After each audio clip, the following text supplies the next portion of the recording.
2 ദിവസത്തെ തെരച്ചിലിനും ഫലം കണ്ടെത്താൻ കഴിഞ്ഞില്ല. തിരുവനന്തപുരം ആമയിഴഞ്ചാൻ തോട്ടിൽ കാണാതായ ശുചീകരണ തൊഴിലാളിയുടെ മൃതദേഹം 3-ാം ദിവസം കണ്ടെത്തി. എവിടെയാണോ കാണാതായത് അവിടെ നിന്ന് ഏകദേശം 1.5 കിലോമീറ്റർ അകലെയാണ് മൃതദേഹം കണ്ടെത്തിയത്. മാലിന്യത്തിന് ഇടയിലാണ് ജോയിയുടെ മൃതദേഹം പൊങ്ങി വന്നത്. അപകടം നടന്ന സ്ഥലത്ത് നിന്ന് പല സ്ഥലങ്ങളിലും തിരച്ചിൽ നടത്തിയെങ്കിലും മൃതദേഹം കണ്ടെത്താൻ കഴിഞ്ഞിരുന്നില്ല. ഒടുവിൽ നാട്ടുകാരാണ് മൃതദേഹം കണ്ടെത്തിയത്.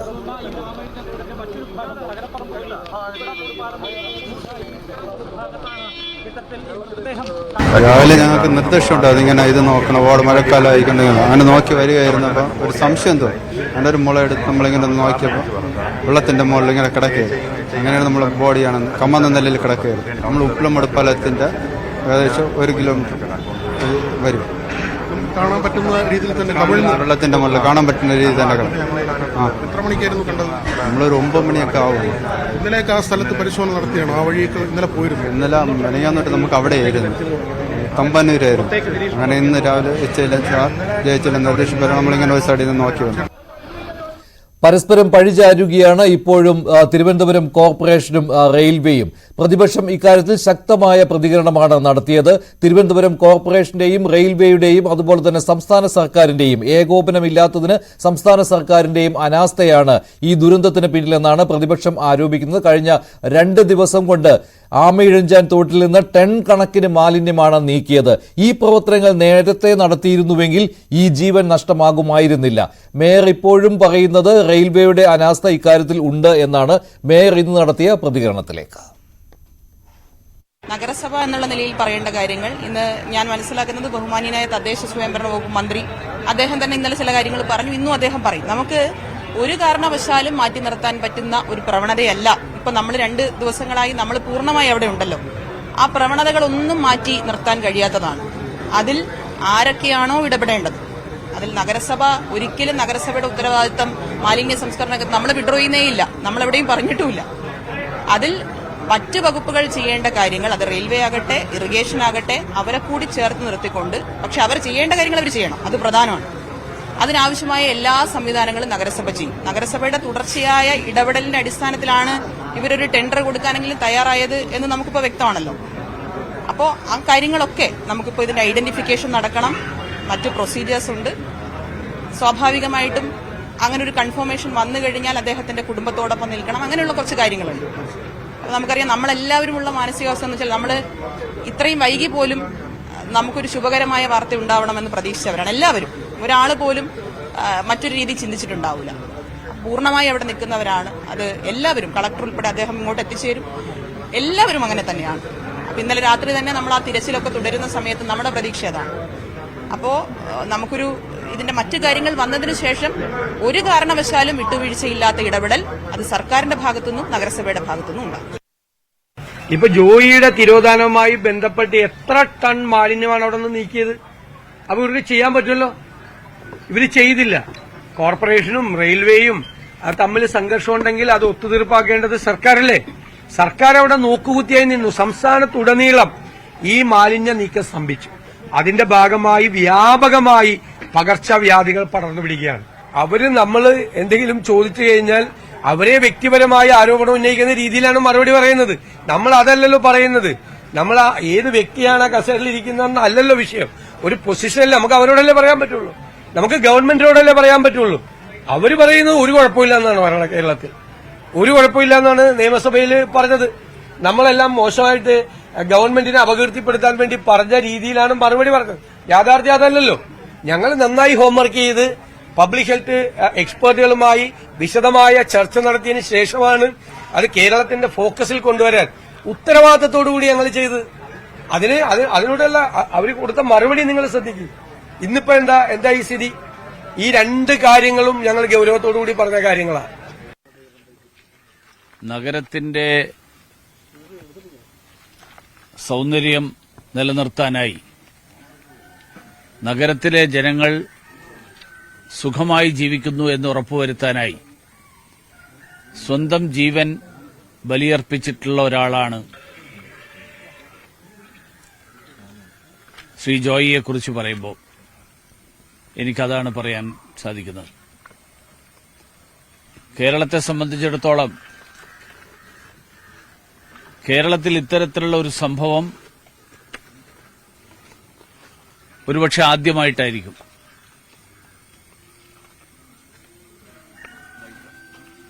തിരുവനന്തപുരം നഗരം കേരളത്തിന്റെ തലസ്ഥാനം എന്നുള്ള നിലയിൽ ഏറ്റവും ഭംഗിയായി സൂക്ഷിക്കുന്നതിൽ നഗരത്തിന്റെ ചുമതല വഹിക്കുന്നവർക്ക് വലിയ പങ്കുണ്ട്. ഇപ്പോഴ് ഒരു മഴ പെയ്താൽ വെള്ളം പൊങ്ങുന്ന അവസ്ഥയിലാണ് ഇപ്പോഴും തിരുവനന്തപുരം. അതോടൊപ്പം മാലിന്യ നിർമ്മാർജ്ജനത്തിന്റെ കാര്യത്തിൽ വലിയ പരാജയമാണ് നമ്മൾ എന്നാണ് നമ്മൾ കഴിഞ്ഞ കുറെ കാലങ്ങളായിട്ടുള്ള നമ്മുടെ അനുഭവം. ഇത്തരം സംഭവങ്ങൾ ആവർത്തിക്കാതിരിക്കണമെങ്കിൽ സമയബന്ധിതമായി മാലിന്യ നിർമ്മാർജ്ജനം ഉൾപ്പെടെ ഉള്ള കാര്യങ്ങൾ നടപ്പിലാക്കാൻ വേണ്ടിയിട്ടുള്ള പദ്ധതികളാണ് സർക്കാരുകളുടെ ഭാഗത്ത് നിന്ന് ആവിഷ്കരിക്കേണ്ടത്. ഒരു മനുഷ്യനെ കൊലയ്ക്ക് കൊടുക്കുകയാണ് ചെയ്തത്. എന്തൊരു പാവപ്പെട്ട മനുഷ്യനെ അവർ കൊലയ്ക്ക് കൊടുക്കുന്നു. കാരണം നമ്മുടെ എല്ലാവരുടെയും അനാസ്ഥ, നമ്മൾ കാണിക്കുന്ന അനാസ്ഥയ്ക്ക് ബലിയാടായ ആളാണ് ജോയ്. ഈ ഒരു മനുഷ്യൻ ഇത്രയും വലിയ യുദ്ധകാല അടിസ്ഥാനത്തിൽ അവിടെ ഇപ്പൊ 2 ദിവസമായിട്ട് ക്ലീനിങ് നടക്കുന്നു. ഈ ക്ലീനിങ് നടക്കാൻ ഒരു മനുഷ്യന്റെ ജീവൻ പൊലിയേണ്ടിയിരുന്നോ? ഇതാണ് നമ്മൾ ചോദിക്കേണ്ട ചോദ്യം. ഇതിനു മുമ്പ് ഇത് കണ്ടില്ലേ? ഇന്നലെ വരെ പറഞ്ഞുകൊണ്ടിരുന്നത് എന്താണ്? റെയിൽവേ സ്റ്റേഷനിൽ നിന്നും എടുത്തെറിയുന്ന പ്ലാസ്റ്റിക് കുപ്പികളാണ് പ്രശ്നം ഉണ്ടാക്കുന്നതെന്ന് നമ്മൾ ചിത്രങ്ങളിൽ കാണുന്നുണ്ട്. എന്തെല്ലാം മാലിന്യങ്ങളാണ് ഉള്ളത്. ചാക്ക് കണക്കിനാണ് മാലിന്യങ്ങൾ എടുത്തു മാറ്റുന്നത്. 2015 ഇത് ചെയ്തപ്പോഴും ഞങ്ങൾ കണ്ടതാണ്. ഈ ഇറച്ചി കച്ചവടക്കാര് അവരുടെ കടയിലെ ഉച്ചിഷ്ടങ്ങളെല്ലാം പന്നി ഫാമിന് വിൽക്കും. ആ പന്നി ഫാമിന്റെ കോൺട്രാക്ടർ വന്നത് ചാക്കിൽ കളക്ട് ചെയ്തിട്ട് അതെല്ലാം ആമയഴിച്ചാൻ തോട്ടിൽ നിക്ഷേപിച്ചിട്ട് അയാളങ്ങ് പോകും. എല്ലാം രാത്രിയുടെ മറവിൽ ചെയ്യുന്ന കാര്യങ്ങളാണ്. ഇതുപോലെ ഓരോ സ്ഥലത്തും ആശുപത്രി മാലിന്യങ്ങൾ എടുത്തെറിയുന്നത്. ഇവിടുത്തെ ഏറ്റവും വലിയ ആശുപത്രികളുടെ അടുത്തൂടെ പോകുന്ന തോടുകൾ പോയി നോക്കൂ, എന്തുമാത്രം ആശുപത്രി മാലിന്യങ്ങൾ അവിടെ കിടപ്പുണ്ടെന്ന്. ഇതൊക്കെയാണ് നമ്മൾ തടയേണ്ടത്. ഇത് തടയേണ്ടത് ആരാണെന്ന് ജനങ്ങൾക്ക് എല്ലാവർക്കും അറിയാം. അപ്പൊ നമ്മൾ മറ്റൊരാളുടെ പേരിൽ കുറ്റം ചാരി വെച്ചിട്ട് കാര്യമൊന്നുമില്ല. കോർപ്പറേഷൻ അതിർത്തിയിൽ ചെയ്യേണ്ട ജോലി കോർപ്പറേഷൻ ചെയ്യണം. അല്ലാത്ത സ്ഥലത്ത് ചെയ്യേണ്ടത് അതിന് ഉത്തരവാദപ്പെട്ടവർ ചെയ്യണം. ഇവരെ എല്ലാവരും ഏകോപിപ്പിക്കേണ്ടുന്ന ജോലിയാണ് ഗവൺമെന്റിനുള്ളത്. ഒരു അറേഞ്ച്മെന്റ് ഉണ്ടാവണം. അതിന് നമ്മുടെ കയ്യിലൊരു വജ്രായുധമുണ്ട്. അതിന്റെ പേരാണ് നാഷണൽ ഡിസാസ്റ്റർ മാനേജ്മെന്റ് ആക്ട് 2005. അതിൽ ആവശ്യങ്ങൾക്ക് നമ്മളുടെ നിയമ പരിരക്ഷയുണ്ട്. നമ്മളെടുക്കുന്ന നടപടികൾക്ക് കോടതികൾക്ക് ഇടപെടാൻ സാധിക്കില്ല. ഹൈക്കോടതിയിലും സുപ്രീം കോർട്ടിലും മാത്രമേ അത് പരിഗണനയിൽ എടുക്കുകയുള്ളൂ. അതിന്മേലുള്ള ആക്ഷേപങ്ങൾ അല്ലെങ്കിൽ അപ്പീലുകൾ അങ്ങനെയൊക്കെ ഉള്ളപ്പോൾ നമുക്കിത് ചെയ്യുന്നതിന് എന്താണ് തടസ്സം? അനന്തയിൽ നേരിട്ട് പങ്കാളിയായ ആളാണ് അന്നത്തെ ചീഫ് സെക്രട്ടറി ആയിരുന്ന ജിജി തോംസൺ. അദ്ദേഹത്തിന്റെ വാക്കുകൾക്ക് വലിയ വിലയാണ് ഉള്ളത്. ഒരു ജീവൻ നഷ്ടമാകേണ്ടി വന്നു. ആമയിഴഞ്ചാൻ തോട്ടിലെ മാലിന്യങ്ങൾ നീക്കം ചെയ്യാൻ ഇത് നേരത്തെ ചെയ്തുകൂടായിരുന്നോ എന്ന ചോദ്യമാണ് അദ്ദേഹം ഉന്നയിക്കുന്നത്. പ്രതിപക്ഷവും ഈ ആവശ്യം ഉന്നയിക്കുകയാണ്. എന്തായാലും ഈ വിഷയത്തിൽ ഇപ്പോഴും പരസ്പരമുള്ള പഴിചാരൽ തുടരുകയാണ്. ഇന്ന് രാവിലെയാണ് ജോയിയുടെ മൃതദേഹം കിട്ടിയത്. ശനിയാഴ്ച മുതൽ ജോയിക്കായുള്ള തെരച്ചിൽ തുടരുകയായിരുന്നു. പക്ഷേ രക്ഷാപ്രവർത്തനം അത് വിജയകരമായി നടപ്പാക്കാൻ കഴിഞ്ഞില്ല. അദ്ദേഹം മരണമടഞ്ഞു. കൂടുതൽ വിവരങ്ങൾ നൽകുന്നതിന് വേണ്ടി വി അരുൺ ചേരുന്നു. ഒപ്പം വി വിനോദ് ഉണ്ട്. ഷംനയും ചേരുന്നുണ്ട്. വിനോദ്, ഇപ്പോൾ ഈ വിഷയത്തിൽ പരസ്പരമുള്ള പഴിചാരൽ നടക്കുകയാണ്. റെയിൽവേയുടെ ഭാഗത്ത് വീണ്ടും എന്തെങ്കിലും ഒരു പ്രതികരണം വന്നിട്ടുണ്ടോ? മേയർ ഇന്ന് പറഞ്ഞു എല്ലാവരുടെയും ഉത്തരവാദിത്തമാണ്, മേയറും ഉത്തരവാദിത്തത്തിൽ നിന്ന് ഒഴിഞ്ഞു മാറുന്നില്ല, നഗരസഭ തങ്ങൾക്കും ഇതിൽ ഉത്തരവാദിത്തമുണ്ട്, അതിൽ നിന്ന് ഒഴിഞ്ഞു മാറുന്നില്ല എന്ന് പറഞ്ഞു. അത് പ്രധാനപ്പെട്ട കാര്യവുമാണ്. കാരണം നഗരസഭയ്ക്കാണ് പ്രാഥമികമായി ഇതിന്റെ ഉത്തരവാദിത്തം. പക്ഷേ റെയിൽവേക്ക് നേരെ ഒരു ചൂണ്ടുവിരൽ ഉയർത്തുന്നുണ്ടല്ലോ നഗരസഭ ഇപ്പോഴും. ഈ വിഷയം വലിയൊരു രാഷ്ട്രീയ വിഷയമായിട്ട് കൂടി ഇപ്പോൾ മാറുകയാണല്ലോ.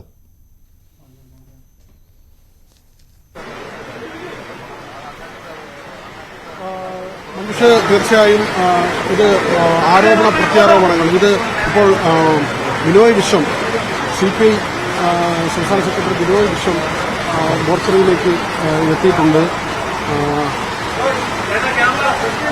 അദ്ദേഹം ഇതിലേക്ക് പോവുകയാണ്. അവിടെ ജില്ലാ കളക്ടർ, മേയർ തുടങ്ങി പ്രധാനപ്പെട്ട ആളുകളെല്ലാം ഇപ്പോഴും തുടരുകയാണ്. DCP അടക്കമുള്ള ഉദ്യോഗസ്ഥർ ഇവിടെ തുടരുന്നുണ്ട്. മഞ്ജുഷ പറഞ്ഞതിലേക്ക് വരാം. ഇത് തീർച്ചയായും വലിയ ചർച്ചയാകാൻ പോകുന്ന ഒരു കാര്യമാണ്. പക്ഷേ കുറച്ച് ദിവസത്തെ ചർച്ചകൾക്ക് ശേഷം ഇത് ഇവിടം കൊണ്ട് അവസാനിക്കുമോ എന്നതാണ് ആശങ്ക. കാരണം ഗൗരവമുള്ളൊരു വിഷയമാണ്. മേയർ പറയുന്നത് നഗരസഭയുടെ ഉത്തരവാദിത്വത്തിൽ നിന്ന് മേയർ ഒഴിഞ്ഞു മാറുന്നില്ല. അതേസമയം റെയിൽവേ ചെയ്യേണ്ട കാര്യങ്ങൾ ഉണ്ടായിരുന്നു എന്നത് തന്നെയാണ്. പക്ഷേ അത് ശരിയുമാണ്. കാരണം ഈ ഏപ്രിൽ 13 തന്നെ നഗരസഭ ഒരു കത്ത് റെയിൽവേക്ക് നൽകുന്നുണ്ട്. ഒന്നാമത്തെ കാര്യം, റെയിൽവേ അവരുടെ പ്രദേശം ശുചീകരിക്കാൻ മറ്റാരെയും അനുവദിക്കില്ല, അല്ലെങ്കിൽ അങ്ങനെ അവർ തന്നെ ശുചീകരിക്കും എന്നൊരു നിലപാടാണ് കാലങ്ങളായി കൈക്കൊള്ളുന്നത്. അവിടെ ഇറിഗേഷൻ വകുപ്പിനോ നഗരസഭയ്ക്കോ ചെന്ന് ഈ മാലിന്യം നീക്കം ചെയ്യാൻ കഴിയാത്ത സാഹചര്യമുണ്ട്. ഏറ്റവും പ്രധാനപ്പെട്ട കാര്യം ഇവിടെ മഞ്ജുഷ്, ഈ റെയിൽവേയുടെ 117 മീറ്റർ നീളം വരുന്ന ടണൽ, അതായത് റെയിൽ പാളങ്ങൾ മുകളിലൂടെ പോകുന്ന അതിനടിയിലെ ടണൽ, ഈ ടണലിനുള്ളിൽ NDRFനും അതുപോലെ തന്നെ അഗ്നിശമന സേനയും തിളങ്ങി പരിശ്രമിച്ചിട്ടും ഇനിയുമുണ്ട് ഏതാണ്ട് 50 മീറ്ററോളം ദൂരം എത്തിപ്പെടാൻ കഴിയാത്തത്. അത്ര കണ്ട് മാലിന്യം അതിനുള്ളിൽ കുമിഞ്ഞു കൂടിയിരിക്കുകയാണ്. ആ മാലിന്യം നീക്കുക എന്നത് പരമപ്രധാനമായ കാര്യമാണ്. പക്ഷേ തിരുവനന്തപുരത്ത് പ്രശ്നമുണ്ടാക്കുന്നത് ഈ 117 മീറ്റർ മാത്രമാണോ എന്ന് ചോദിച്ചാൽ അല്ല. അതിൽ നഗരസഭയ്ക്ക് ഉത്തരവാദിത്തമുള്ള പ്രദേശങ്ങളുണ്ട്, നഗരസഭ ഏറ്റെടുത്ത് നടപ്പാക്കേണ്ട പദ്ധതികളുണ്ട്. ഈ ശുചീകരണ പ്രവർത്തനം കാര്യക്ഷമമായി മുന്നോട്ട് കൊണ്ടുപോകേണ്ടത് മാത്രവുമല്ല, ഈ റെയിൽവേ സ്റ്റേഷനിലേക്ക് ഒഴുകിയെത്തുന്ന മാലിന്യമുണ്ട്, പ്ലാസ്റ്റിക് കുപ്പികൾ അടക്കമുള്ള മാലിന്യങ്ങൾ. ഇങ്ങനെ ഈ ശുചീകരണ പ്രവർത്തനങ്ങൾ നടക്കുമ്പോൾ തന്നെ റെയിൽവേയുടെ വസ്തുവിലേക്ക്, റെയിൽവേയുടെ ഈ കടന്നുപോകുന്ന ആമേഴൻ തോട് പോകുന്ന ഭാഗത്തേക്ക് മാലിന്യ കുപ്പികൾ വരുന്നുണ്ട്. അവിടെ ഒരു തടയണ, ഒരു ഇരുമ്പ് ഗ്രില്ല് കെട്ടി ഈ വെള്ളം പോകുന്നതിനും കുപ്പികൾ അവിടെ തടഞ്ഞു നിർത്തുന്നതിനുമായുള്ള ഒരു സംവിധാനം ഉണ്ടെങ്കിലും അതിനുള്ളിലൂടെയൊക്കെയും കുപ്പികളും മറ്റ് മാലിന്യങ്ങളും ശക്തമായ ഒഴുക്കിൽ ഈ റെയിൽവേയുടെ ഭാഗത്തേക്ക് വരുന്നുണ്ട്. അങ്ങനെ റെയിൽവേയുടെ മാത്രം അവശിഷ്ടമല്ല അവിടെ ഉള്ളത്. എന്നാൽ ഈ ട്രെയിനുകൾ വന്നു നിൽക്കുമ്പോൾ, പ്രത്യേകിച്ച് മഴ സമയങ്ങളിൽ അവിടെ കൃത്യമായ ശുചീകരണ പ്രവർത്തനങ്ങളൊന്നും നടക്കുന്നില്ല. അതുകൊണ്ട് തന്നെ അവിടെ വരുന്ന മാലിന്യങ്ങൾ ഈ വെള്ളത്തിലൂടെ ഒഴുകിപ്പോകുന്ന, അല്ലെങ്കിൽ അവിടെ അടിഞ്ഞു കൂടുന്ന സാഹചര്യമുണ്ട്. ഇതെല്ലാം റെയിൽവേയുടെ ഉത്തരവാദിത്തമാണ്. മേയർ ചോദിക്കുന്ന വിനോദിലേക്ക് വരാം. അതിനുമുമ്പ് അരുൺ ഈ ആമേഴഞ്ചൻ തോടിന്റെ സമീപം തന്നെ ഇപ്പോൾ നിൽക്കുന്നുണ്ട്. അരുൺ, ഇതിപ്പോൾ ജോയിക്കായിട്ട് തെരച്ചിൽ കഴിഞ്ഞ 2 ദിവസവും നടത്തിയ സ്ഥലത്തല്ല ഇപ്പോൾ അദ്ദേഹത്തിന്റെ മൃതദേഹം കണ്ടെത്തിയിട്ടുള്ളത്. മറ്റു ഭാഗങ്ങളിലും നോക്കി വരണം, തോടുകളിൽ നോക്കണമെന്ന് നഗരസഭയിലെ ജീവനക്കാർക്ക് നിർദ്ദേശം നൽകിയിരുന്നു. അവരങ്ങനെ തോടിന്റെ വശത്തുകൂടി വന്നപ്പോഴാണ് മൃതദേഹം ശ്രദ്ധയിൽപ്പെട്ടത്. ഇതിപ്പോൾ റെയിൽവേയുടെ ആ ഭാഗവും കഴിഞ്ഞ് അതിനും അപ്പുറത്തേക്ക് ആമേഴഞ്ചൻ തോടിന്റെ കനാലിലേക്ക് മൃതദേഹം ഒഴുകിപ്പോവുകയായിരുന്നുവല്ലോ. ഈ രക്ഷാപ്രവർത്തനത്തിന്റെ ഭാഗമായിട്ട് വെള്ളം ശക്തമായി പമ്പ് ചെയ്തപ്പോൾ ഈ മൃതദേഹം ആ തുരങ്കവും കടന്ന് അപ്പുറത്തേക്ക് പോയി, അങ്ങനെയാണോ ഇപ്പോൾ അനുമാനിക്കുന്നത്? ഈ പ്രദേശത്ത് ഈ മൃതദേഹം കണ്ടെടുത്ത ഭാഗത്തും ഈ കനാലിന്റെ വശത്ത് മുഴുവനും മാലിന്യങ്ങളായിരുന്നുവല്ലോ.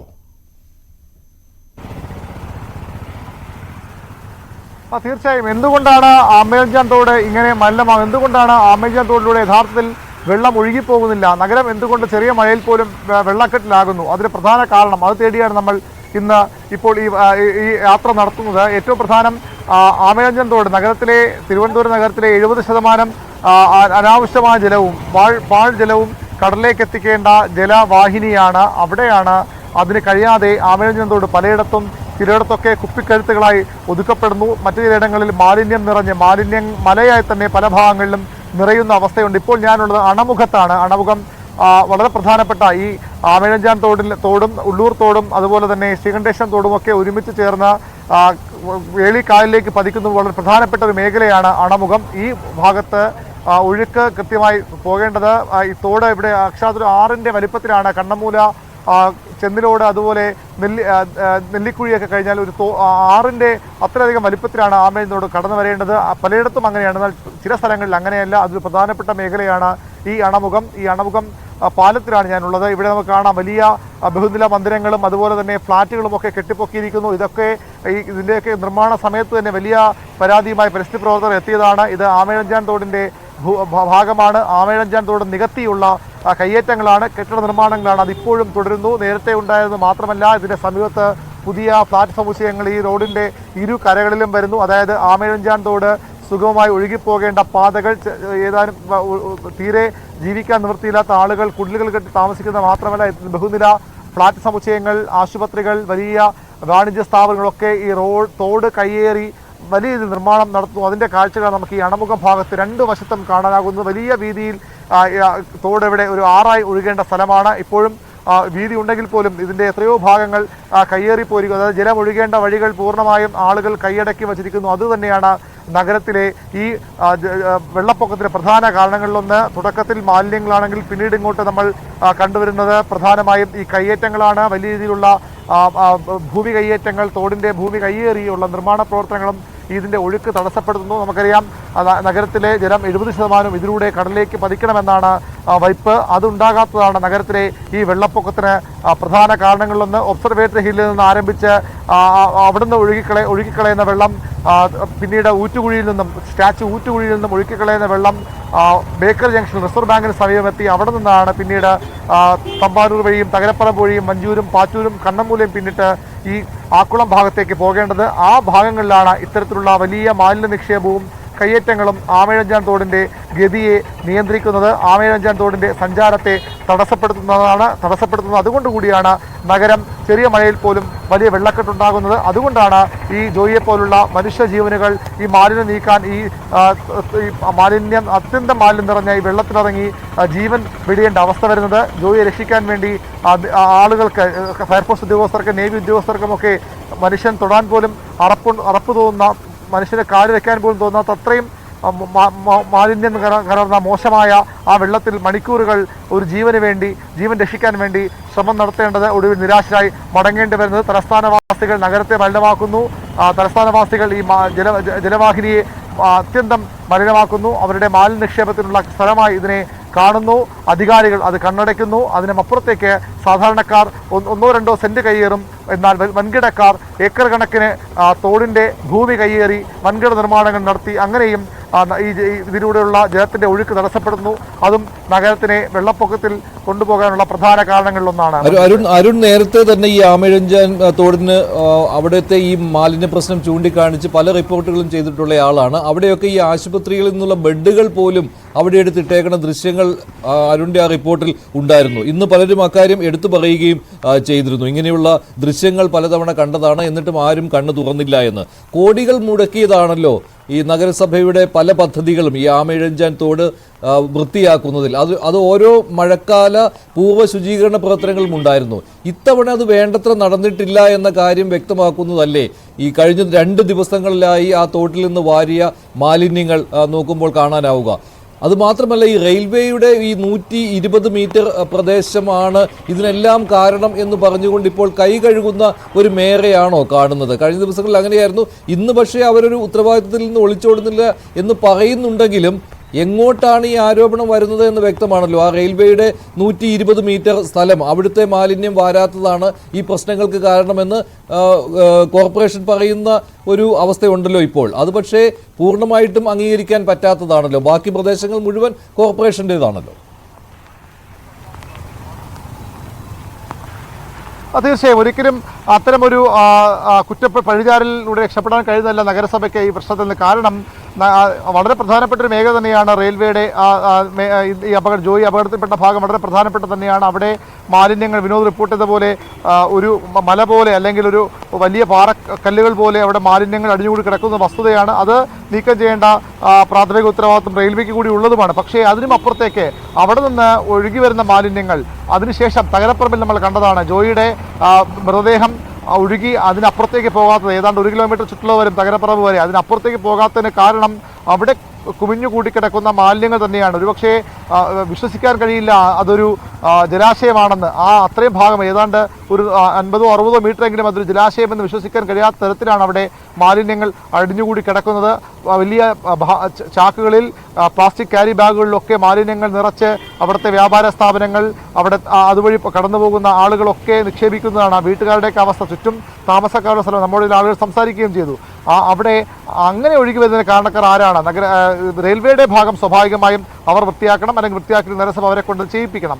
അവിടെ അവർക്ക് പഴിചാരാൻ. അപ്പുറത്തേക്ക് ഈ ആമയിഴഞ്ചാൻ തോട് പൂർണ്ണമായും മലിനമായി പോകുന്നതിൽ കോർപ്പറേഷൻ്റെ പങ്ക് ചെറുതല്ല. അത് തടയാൻ കൃത്യസമയങ്ങൾ തടയണം. നേരത്തെയൊക്കെ നെറ്റ് കെട്ടി മാലിന്യം വലിച്ചെറിയാതിരിക്കാനുള്ള ശ്രമങ്ങൾ നടത്തിയിരുന്നു. അതിപ്പോൾ തകരപ്പുറ ഭാഗത്ത് അടക്കമില്ല.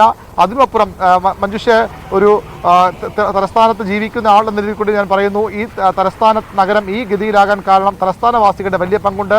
നഗരസഭയ്ക്കും റെയിൽവേക്കും സർക്കാരിനുമൊക്കെ ഉള്ള പങ്കിനൊപ്പം തന്നെ, അല്ലെങ്കിൽ ഒരു പങ്ക് അതിന് മുകളിൽ ഈ തലസ്ഥാനവാസികൾക്ക് അതിന് പങ്കുണ്ട്. ഇവിടെ കച്ചവടം ചെയ്ത് ലക്ഷങ്ങൾ ലാഭമുണ്ടാക്കുന്ന, ഇവിടെ നിന്ന് ജീവിത വഴികൾ കണ്ടെത്തിയ വ്യാപാരികൾക്ക് പങ്കുണ്ട്. അവരുടെ എല്ലാ മാലിന്യങ്ങളും നിക്ഷേപിക്കാനുള്ള കേന്ദ്രമാക്കി ഈ ആമയിഴഞ്ചാൻ തോടിനെ മാറ്റിയതിൽ അവർ വലിയ കുറ്റക്കാരാണ്.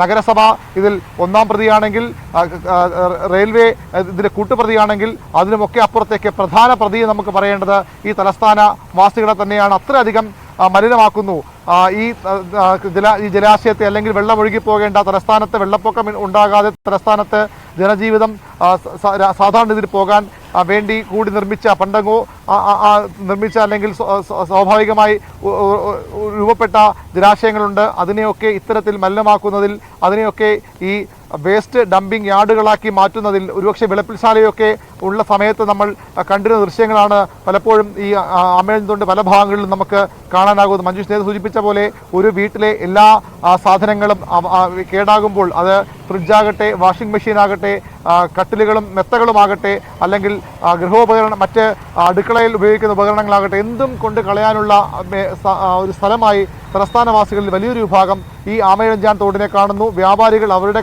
കടകളിൽ വരുന്ന അവശിഷ്ടങ്ങൾ മുഴുവൻ, അത് ഹോട്ടലുകളിൽ ആഹാര സാധനങ്ങളുടെ അവശിഷ്ടങ്ങൾ, ഇറച്ചി മാലിന്യങ്ങൾ, മറ്റു അവിടെ വരുന്ന എല്ലാ അവശിഷ്ടങ്ങളും നിക്ഷേപിക്കാനുള്ള ഇടമാണ്. വളരെ എളുപ്പമാണ്. പ്രത്യേകിച്ചും പലയിടങ്ങളിലും ഇപ്പോൾ ഈ നെറ്റൊന്നും അടിച്ച് ഇത് തടയുന്നില്ല. അതുകൊണ്ട് തന്നെ രാത്രി ഓട്ടോറിക്ഷകളിലും അതുപോലെ തന്നെ മിനി ലോറികളിലുമൊക്കെ മാലിന്യങ്ങൾ കൊണ്ട് ഡംപ് ചെയ്തു പോകുന്ന ആളുകളെ നമ്മൾ പലപ്പോഴും ദൃശ്യങ്ങളിൽ കണ്ടിട്ടുള്ളതാണ്.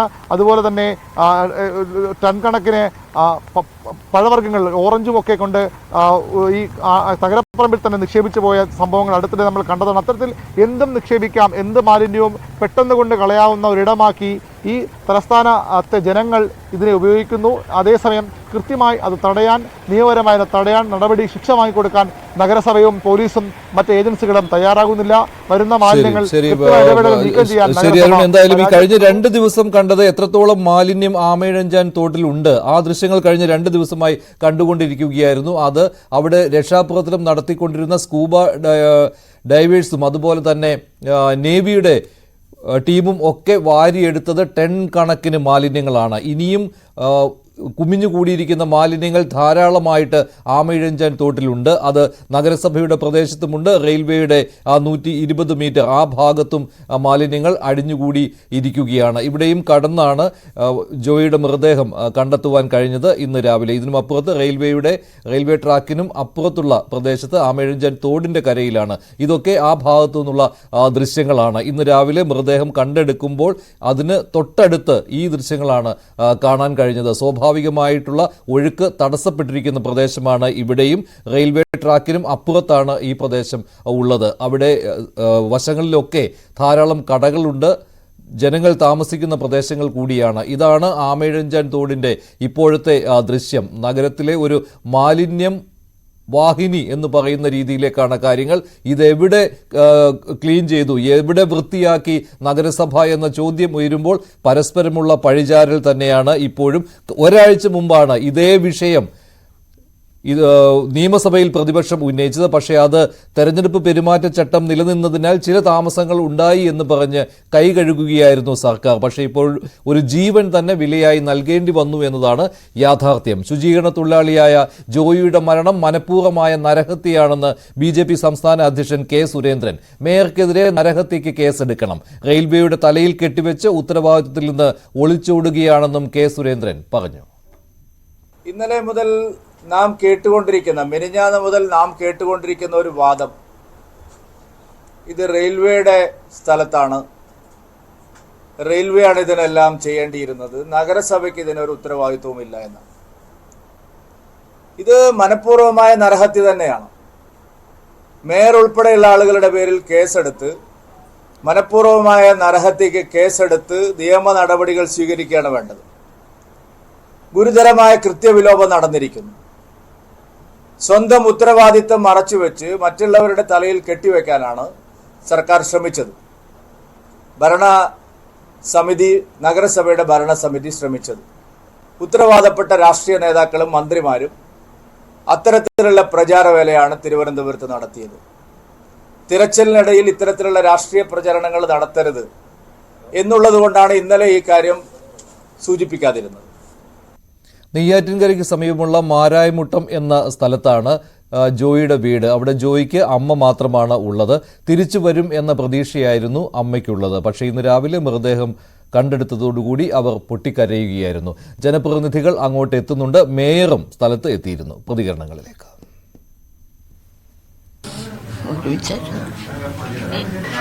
എല്ലാ ദിവസവും പോയിട്ട് വീട്ടിൽ വരുമായിരുന്നു.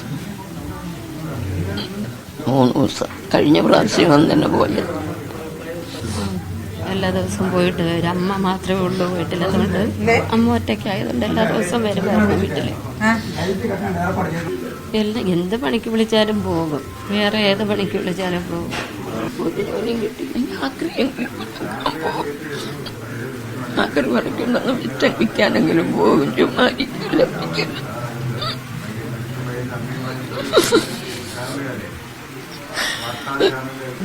രാവിലെ 6 മണി കഴിഞ്ഞപ്പോഴും പോയി. 4:30-5 മണിയാകുമ്പോൾ വരുമെന്ന് പറഞ്ഞിട്ട് ഇതുവരെ കണ്ടില്ല.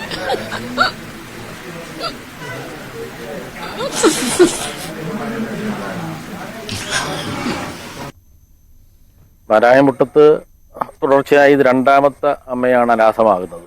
നേരത്തെ ഇലക്ട്രിസിറ്റി ബോർഡിന്റെ അനാസ്ഥ കൊണ്ട് അനാഥമായ ഒരു അമ്മ നമ്മുടെ മുമ്പിൽ ദുഃഖമായി നിൽക്കുകയാണ്. ഇത് ഇന്നിപ്പോ ഈ നഗരസഭയുടെ അനാസ്ഥ കൊണ്ട് ഒരു അമ്മ കൂടി അനാഥമാകുകയാണ്. ഇത്തരത്തിൽ അമ്മമാർ അനാഥമാകുന്ന സാഹചര്യം ഗവൺമെന്റ് ചിന്തിക്കേണ്ടതുണ്ട്. ഗവൺമെന്റിന്റെ കൊടിയ അനാസ്ഥയാണ് ഈ അമ്മമാരെ എല്ലാം ഇങ്ങനെ ദുഃഖത്തിലേക്ക് പോകാനിടയാകുന്നത്. റെയിൽവേ ബന്ധപ്പെട്ട് ആവശ്യപ്പെട്ട പ്രകാരമാണ്, വാക്കാൽ ആവശ്യപ്പെട്ട പ്രകാരമാണ് ആമയിഴഞ്ചാൻ റോഡിൽ ഈ മാലിന്യങ്ങൾ മാറ്റുന്നതിന് വേണ്ടി അദ്ദേഹം ഇറങ്ങിയത്.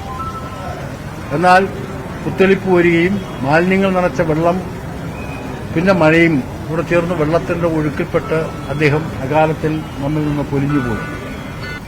ആ വീട്ടുകാരെ, പ്രത്യേകിച്ച് അമ്മയുടെ ശിഷ്ടകാല ജീവിതം സുരക്ഷിതമാക്കാൻ ഒരു വീടും ഭാവിയിൽ ഒരു ചെറിയ വരുമാനവും കണ്ടെത്തുന്നതിന് വേണ്ടിയിട്ടുള്ള പരിശ്രമം നടത്തേണ്ടതുണ്ട്. കേരളത്തിലെ ബഹുമാനായിട്ടുള്ള മുഖ്യമന്ത്രിക്ക് MLA എന്ന നിലയിൽ ഞാനിത് വിശദമായ വിവരം കാണിച്ച് കത്തുകൊടുത്തു. പിന്നെ കളക്ടർക്ക് അടിയന്തര സഹായം ചെയ്യാനുള്ള നടപടി സ്വീകരിക്കാൻ മുഖ്യമന്ത്രിയുടെ ഓഫീസിൽ നിന്ന് നിർദ്ദേശം കൊടുത്തു. നിയമ നടപടികൾ പൂർത്തീകരിച്ച് വേണം ആ സഹായം ചെയ്യാൻ. എന്തായാലും ആ കുടുംബത്തെ അങ്ങനെ ഞങ്ങൾ വിട്ടുകളയില്ല, അവർ ഒറ്റപ്പെടില്ല. കൈത്താങ്ങായി കേരളത്തിലെ ഗവൺമെന്റ് ഉണ്ടാവും, ഞങ്ങളെല്ലാം ഉണ്ടാവും, അവിടുത്തെ ജനപ്രതിനിധികളുണ്ടാവും.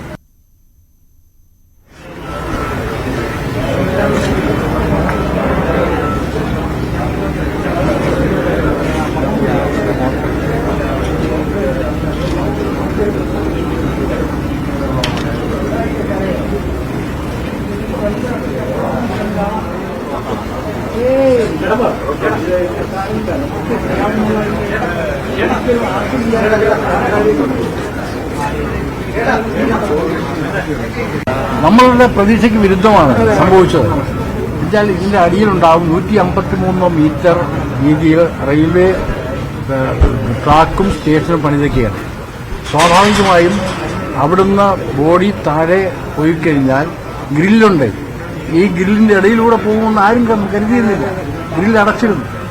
അപ്പോൾ സ്വാഭാവികമായും നമ്മുടെ പ്രതീക്ഷ എന്താണ്? ഈ ഗ്രില്ലിനകത്തുണ്ടാവും.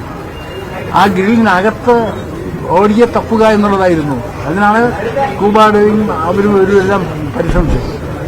അപ്പോഴാണ് ഈ കാര്യത്തിൽ ഈ വെള്ളത്തിന്റെ ഒഴുക്കെന്ന് പറയുന്നത് മേലിലുള്ളതല്ല, വേഗത അടിയൊഴുക്കാണ്. ആണ് സാധാരണ പറയില്ല അടിയൊഴുക്ക്. അവിടെ വരുന്ന ചലനം നമുക്ക് പെട്ടെന്ന് മനസ്സിലാക്കാൻ കഴിയില്ല. അടിയൊഴുക്കറിയാതെ എന്ന് പറയില്ല. ഏത് ജീവിതത്തിൽ പോലും അടിയൊഴുക്കുണ്ടാവും, വെള്ളത്തിലും ഉണ്ടാവും. അപ്പൊ ആ അടിയൊഴുക്ക് എന്ത് ചെയ്തു? ഗ്രില്ല് ഭേദിച്ച് അടിയിൽ കൂടെ പോവാം. ഈ ഗ്രില്ലിന്റെ അടിയിലുള്ള ഫോഴ്സിൽ, ഈ വെള്ളത്തിന്റെ ഫോഴ്സിൽ അടിയിലൂടെ, ഗ്രില്ലിന്റെ അടിയിലൂടെ ബോഡി ഒഴുകിപ്പോയി. ഇനി മരണപ്പെട്ടാൽ 2 ദിവസം കഴിയാതെ ബോഡി പൊങ്ങില്ല. അതൊരു സാമാന്യമായിട്ടുള്ള തത്വമാണ്. അതെന്ത് ചെയ്തു? 2 ദിവസം കഴിഞ്ഞപ്പോൾ ഓർന്നു. ജീവന്റെ അംശങ്ങൾ ഉണ്ടെങ്കിൽ മുകളിൽ പൊങ്ങില്ല. ഇത് ബോഡി മരണപ്പെട്ടു എന്ന് സ്ഥിരീകരിച്ചതിന് ശേഷം മാത്രമേ സാവധാനം വെള്ളത്തിന്റെ അടിയിൽ നിന്ന് പൊങ്ങൂ. അത് ശരീരം നിങ്ങൾ കണ്ടിട്ടില്ലേ? ഇനി ഇവിടെ ജോയിയുടെ വീട്ടിൽ നിന്ന് ഷംന കൂടി ചേരുകയാണ്. ഷംന, എന്തൊക്കെ വിവരങ്ങളാണ് അവിടെ നിന്ന് നൽകാൻ കഴിയുന്നത്? ഇപ്പോൾ മേയർ വൈകാരികമായി പ്രതികരിക്കുന്നതുമൊക്കെ കണ്ടു. പൊട്ടിക്കരയുകയായിരുന്നു മേയർ. ജീവൻ രക്ഷിക്കുവാനുള്ള ശ്രമമാണ് നടന്നത്, അത് സാധിക്കുമെന്ന് കരുതിയിരുന്നു, പക്ഷേ സാധ്യമായില്ല, അതിൽ ദുഃഖമുണ്ട് എന്ന് മേയർ പറയുന്നു. ഒരുപാട് കാര്യങ്ങളുണ്ടല്ലോ. ഇപ്പോൾ ഈ ജോയിയുടെ വീടിന്റെ ഒരു അവസ്ഥ എങ്ങനെയാണ്?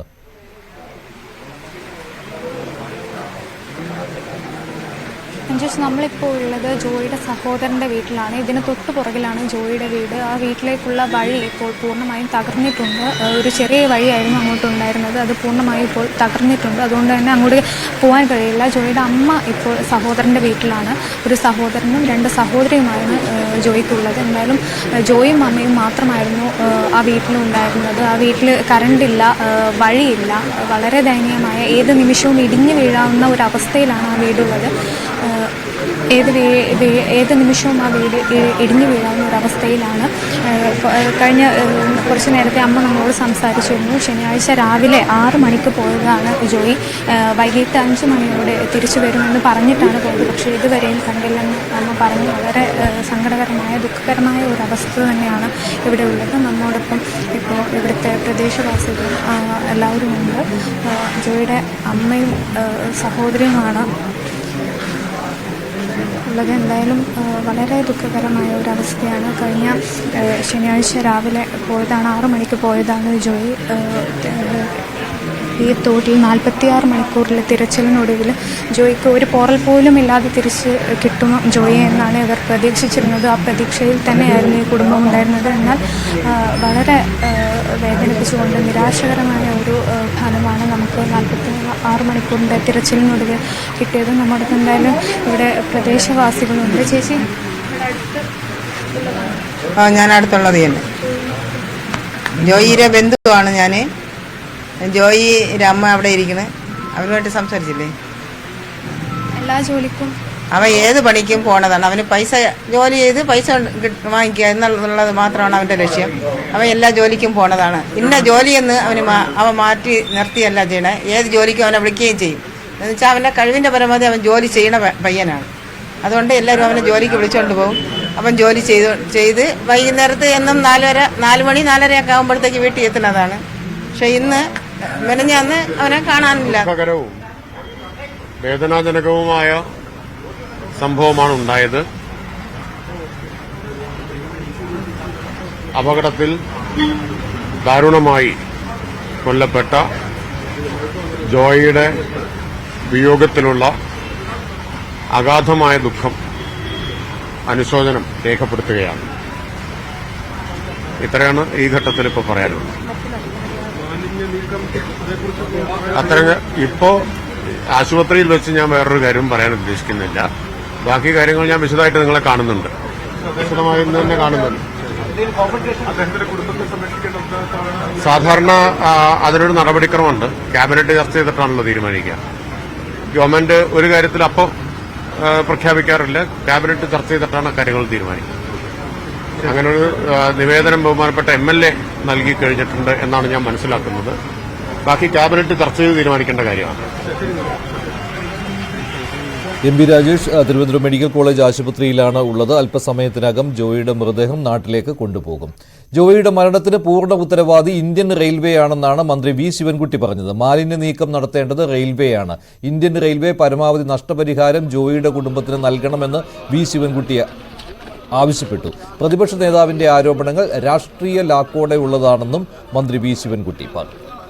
എന്തായാലും രാഷ്ട്രീയ പോര ഈ വിഷയത്തിൽ തുടരുമെന്ന കാര്യത്തിൽ തർക്കമില്ല. അതേസമയം തന്നെ മാലിന്യം യഥാസമയത്ത് നീക്കം ചെയ്യാത്തതാണ് ഇങ്ങനെയൊരു ദുരന്തത്തിന് കാരണമായത് എന്ന കാര്യത്തിൽ സംശയമില്ല. ഈ വിഷയത്തിൽ അധികാരികൾ ഉണർന്ന് പ്രവർത്തിക്കണം എന്ന് ആവർത്തിച്ച് ആവശ്യപ്പെടുകയാണ്. ഇന്ന് ഡോക്ടർ B ഇക്ബാലിന്റെ വാക്കുകൾ അതിപ്രധാനമായ ഒന്നാണ്. ഫേസ്ബുക്കിലാണ് അദ്ദേഹം കാര്യങ്ങൾ വിശദീകരിച്ചത്. മാലിന്യ കൂമ്പാരമായി സംസ്ഥാനം മാറുകയാണ്, പകർച്ചവ്യാധികൾ പടരുകയാണ്. ഇത് അതീവ ഗുരുതരമായ ഒരു സ്ഥിതിവിശേഷമാണെന്നാണ് പൊതുജനാരോഗ്യ വിദഗ്ധനായ ഡോക്ടർ B ഇക്ബാൽ ചൂണ്ടിക്കാണിച്ചത്. മാലിന്യങ്ങൾ യഥാസമയത്ത് നീക്കം ചെയ്യാത്തത് ഈ ഗുരുതരമായ അവസ്ഥയ്ക്ക് കാരണമാകുന്നുണ്ടെന്നും അദ്ദേഹം പറയുകയുണ്ടായി. ഈ വാക്കുകൾ കേൾക്കണം സംസ്ഥാന സർക്കാർ. കനത്ത